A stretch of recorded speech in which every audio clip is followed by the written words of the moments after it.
यह question 10th class के chapter 1 के रियल नंबर्स के यूक्लिड विभाजन प्रमेयिका से है। हमें सिद्ध करना है कि 3 लगातार आने वाली पूर्णांकों का गुणनफल 6 से विभाज्य होता है। तो क्या आप इसे सिद्ध कर सकते हैं?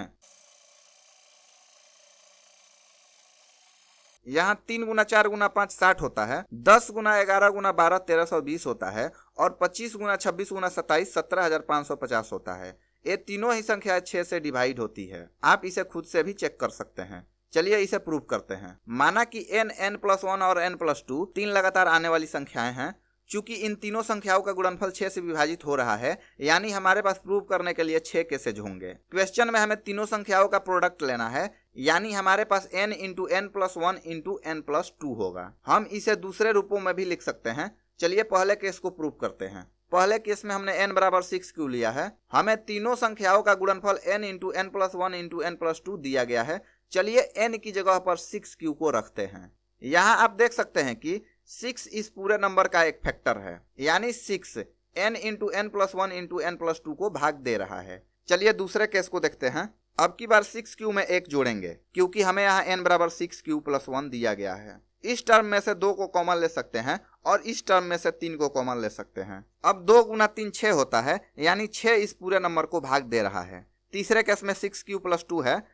यहाँ n बराबर 6q + 2 है, इसे हम ब्रैकेट के भीतर लिखेंगे और फिर से n बराबर 6q लेंगे और इसमें 1 जोड़ेंगे। फिर से हम n बराबर 6q + 2 लेंगे और इसमें 2 जोड़ेंगे। हम इन दोनों में से किसी एक टर्म में से 2 को कॉमन ले सकते हैं और इस टर्म में से 3 को कॉमन ले सकते हैं। लेकिन क्या हो अगर हमारे दिमाग में यह आइडिया ही ना आए कि 2 और 3 को कॉमन भी लिया जा सकता है, क्योंकि कई स्टूडेंट ऐसा सोच ही नहीं पाएंगे।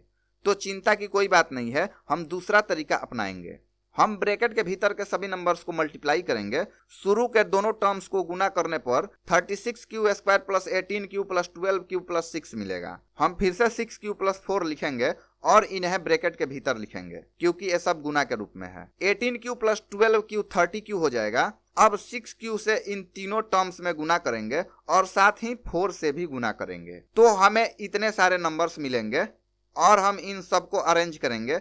अब इन दोनों टर्म्स को जोड़ेंगे तो 324q² मिलेगा और इन दोनों से 156q मिलेगा। अब इन चारों टर्म्स में से 6 को कॉमन ले सकते हैं और हमें 6 एक फैक्टर के रूप में मिल जाएगा। यानी आप तरीका कोई भी अपनाओ, आंसर तो सेम ही मिलेगा। और आपको यहाँ एक बात समझ में आ गई होगी, एक स्टूडेंट अपने तरीके से सवाल को बना सकता है, दूसरा स्टूडेंट कोई दूसरा तरीका अपना सकता है, तीसरा स्टूडेंट कोई लंबा रास्ता भी इस सवाल को हल करने के लिए अपना सकता है। लेकिन मैं कहूंगा कि आपको हमेशा शॉर्टकट ही लेना चाहिए। अभी भी 3 केसेज प्रूव करना बाकी है। चौथे केस में 3 को इस टर्म में से कॉमन ले सकते हैं और 2 को इस टर्म से कॉमन ले सकते हैं और हमें 6 एक फैक्टर के रूप में मिल जाएगा। और पांचवें केस में इस सिंगल टर्म से ही 6 को कॉमन ले सकते हैं और छठे केस में भी इस सिंगल टर्म से 6 को कॉमन ले सकते हैं।